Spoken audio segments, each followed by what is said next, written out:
साहब एक हिंदी माध्यम के बच्चे से पूछ लिया, मैंने कहा बेटा गाली को कैसे परिभाषित करेंगे बताओ। बच्चे का जवाब था, सर अत्याधिक क्रोध आने की स्थिति में शारीरिक रूप से हिंसा ना करते हुए मानसिक रूप से की जाने वाली हिंसात्मक कार्रवाई के अंतर्गत कुछ चुने हुए शब्दों का समूह जिनके उच्चारण के पश्चात मन को असीम शांति का अनुभव होता है। बहुत अच्छे, बहुत अच्छे, लोगों का भी मन कर रहा है देने को। देखो देश हित में तो गालियां खाई जाएं, इसके लिए और मौके कितने आएंगे, पर अगर आज ये मौका आता है तो मैं खुश नसीब रहूंगा, क्योंकि देश की स्थितियां बड़ी विचित्र हैं। पिछले दिनों भ्रष्टाचार का मुद्दा बड़ा फैला देश में, आपने देखा। गांधी जी कभी कहा करते थे रिश्वत लेना अन्याय है, रिश्वत लेना अन्याय है। हम लोग भारतीय आदमी अपने काम की चीज निकाल लेते हैं। वो कह गए रिश्वत लेना अन्याय है, हमने उसका अर्थ निकाल लिया रिश्वत लेना अन्य आय है। अच्छा है, अच्छा है। अच्छा पिछले दिनों अभी एक मुकदमा आया, वकील साहब जोर जोर कहने लगे, जोर जोर से, जज साहब मिलॉर्ड कानून की किताब के पेज नंबर 15 के अनुसार आपको मेरे मुवक्किल को रिहा कर देना चाहिए। वकील साहब ने इतनी जोर से बोला, जज साहब को लगा कुछ नया खोज के लाया होगा। जज साहब ने कहा वकील साहब कानून की वो किताब पेश की जाए। जैसे ही किताब पेश की गई, जज साहब ने किताब का पेज नंबर 15 खोला, 1,000 के 20 नोट। जैसे ही जज साहब ने देखा, बोले वकील साहब ऐसे ऐसे 4-5 सबूत और पेश किए जाएं। बहुत अच्छे, वाह दीपक, वाह दीपक, बहुत अच्छे। मेरे तो दोस्त ने पिछले दिनों कहा, बोले दीपक जी ये भ्रष्टाचार कुछ ले दे के खत्म नहीं हो सकता क्या? अच्छा ये घटना यहां नहीं चल रही है, पूरे ब्रह्मांड में चल रही है। वो मुझे याद है, धरती से 3 इंजीनियर मरनों उपरांत स्वर्ग में पहुंचे। स्वर्ग पर जैसे ही घुसने लगे, दरबान ने रोक लिया, जैसे अपने को बाउंसरों ने रोका था आज।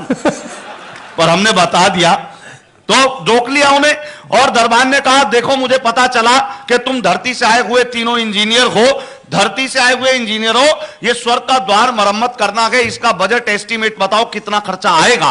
पहला इंजीनियर हमारे पड़ोसी मुल्क पाकिस्तान का था, उसने कहा इस पर खर्चा आएगा 9,000 रुपए। दरबान ने पूछा कैसे? बोले 3,000 लेबर कॉस्ट, 3,000 मटेरियल कॉस्ट, 3,000 मेरी कमाई। समझ में आई दरबान भाई। दूसरा इंजीनियर चीन का था, बोला इस गेट को ठीक करने में लगेंगे 33,000 रुपए। दरबान ने पूछा कैसे? बोला 11,000 लेबर कॉस्ट, 11,000 मटेरियल कॉस्ट, 11,000 मेरा शुद्ध मुनाफा। अब भारतीय भारी इंजीनियर का नंबर आया, उसने एक बार गेट को देखा, एक बार दरबान को देखा, फिर बोला देख धरती पर ऐसे जुगाड़ मैंने किए हैं बहुत तेरे, धरती पर ऐसे जुगाड़ मैंने किए हैं बहुत तेरे, खर्चा आएगा 29,000 जिसमें 10,000 तो तेरे। खर्चा आएगा 29,000 जिसमें 10,000 तो तेरे, 10,000 मेरे, बाकी बचे 9,000 तो पाकिस्तानी इंजीनियर को ठेका दे देंगे, जाने इसका काम।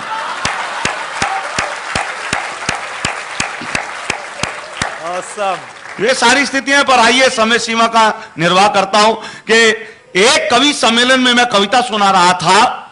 मैंने देखा अगली पंक्ति में बैठा श्रोता ताली नहीं बजा रहा था। मैंने उससे पूछा क्यों भाई साहब, आपको कविता में मजे नहीं आ रहे, आप ताली नहीं बजा रहे? वो बोला ऐसी बात नहीं कि मैंने कवि सम्मेलन के स्वाद नहीं चखे हैं, पर मैं ताली खुद क्यों बजाऊं, अमीर हूं, ताली बजाने के लिए आदमी रखे हैं। मैंने उससे फिर ये शब्द कहे, आप हंस भी नहीं रहे। वो बोला ऐसी बात नहीं कि मैंने अपने होठ सिल रखे हैं, पर मैं खुद क्यों हंसूं, अमीर हूं, हंसने के लिए भी आदमी रखे हैं। अब वही श्रोता मुझे मिल गया एक दिन बाजार में, लंबी चमचमाती कार में। मैंने कहा भाई साहब बधाई हो, आपने नई कार ली है। बोला मैंने नहीं ली, कल शादी हुई है, ससुराल वालों ने दी है। मैंने कहा फिर तो डबल बधाई, पर ये बताओ भाई आप हनीमून पर नहीं गए? बोला अमीर हूं।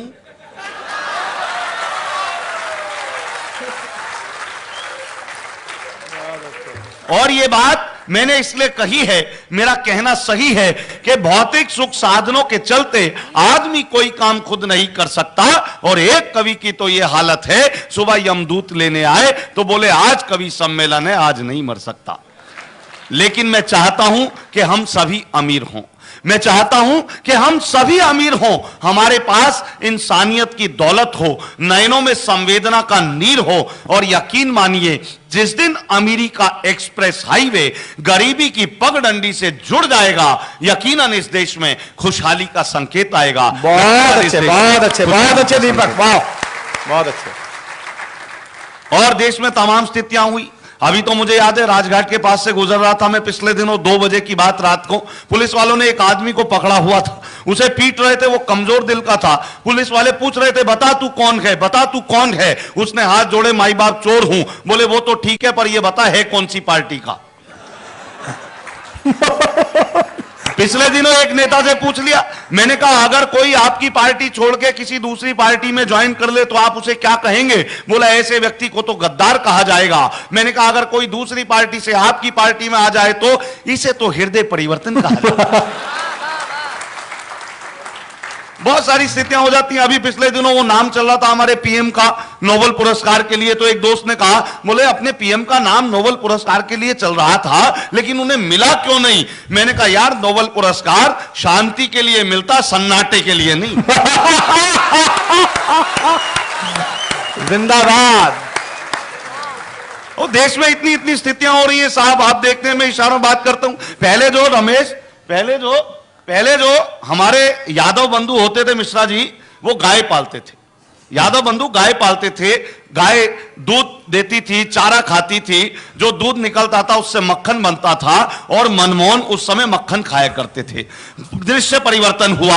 अब स्थितियां ये हो गई, यादव बंधु पहली बात तो गाय नहीं पालते, पालने तो गाय को चारा नहीं देते, खुद ही खा लेते।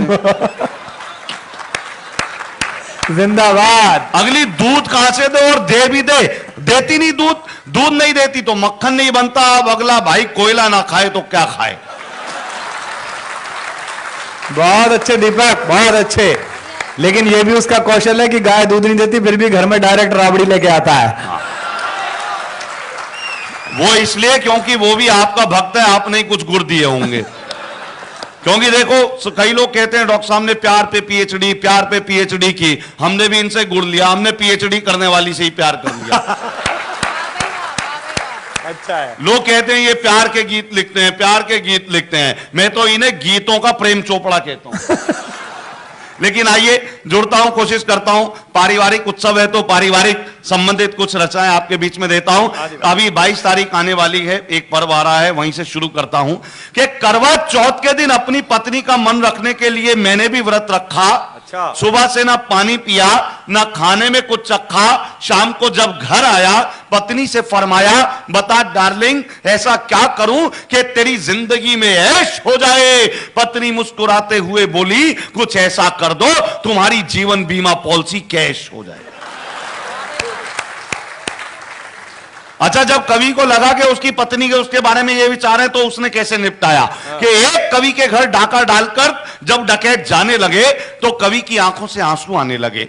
उसने जाते हुए डकैतों को बुलाया, आवाज लगाकर बोला ये संदूक भी ले जाओ उठाकर। तभी एक डकैत बोला, यार आदमी अपना सामान खुद लुटवाए इतना तो अक्लमंद नहीं है, सच सच बता इसमें तेरी बीवी तो बंद नहीं है। सच सच बता इसमें तेरी बीवी तो बंद नहीं है। कवि बोला, डाकू भैया आपने खाम खाकी अपनी मूछें ऐठी हैं, अरे बीवी तो अलमारी में बंद है, इसमें तो सासू जी बैठी हैं। तो कई बार होती है, मैं शब्दों का घालमेल बता रहा था कि वो कुछ कह के गए और हमने अपने काम की चीज निकाल ली। एक कविता सुनाता हूं, पूरे पारिवारिक दृश्य का आनंद लीजिए कि मैं कवि सम्मेलन में जाने को हो रहा था तैयार। कवि सम्मेलन में जाने को हो रहा था तैयार। मेरी पत्नी को जाना था बाजार। सकुचाती शर्माती मुझसे बोली, मुझे छोड़ दोगे क्या। सकुचाती शर्माती मुझसे बोली, मुझे छोड़ दोगे क्या। मैंने कहा मैं तो कब से तैयार बैठा हूं। मैंने कहा मैं तो कब से तैयार बैठा हूं, पर 7 फेरे लेने के बाद लाचार बैठा हूं। अब इसमें ना तेरी कोई खता ना मेरी कोई खता, पर तुझे इस बात का नहीं पता कि शादी वाले दिन जब घोड़ी पर होकर सवार मैं पहुंचा मंडप के द्वार, तो तेरे पिताजी ने मेरे हाथ में 2 लाख रुपए देते हुए कहा, बरखुरदार ये मेरी इज्जत तुम्हारे हाथ में है, कहीं जानी नहीं चाहिए। बेटा पैसे हर महीने आते रहेंगे, लड़की मायके नहीं आनी चाहिए। बहुत अच्छे, बहुत अच्छे दीपक। इतना सुनते ही मेरे फेरे तो पड़ गए, पर फेरे पड़ते ही ससुर जी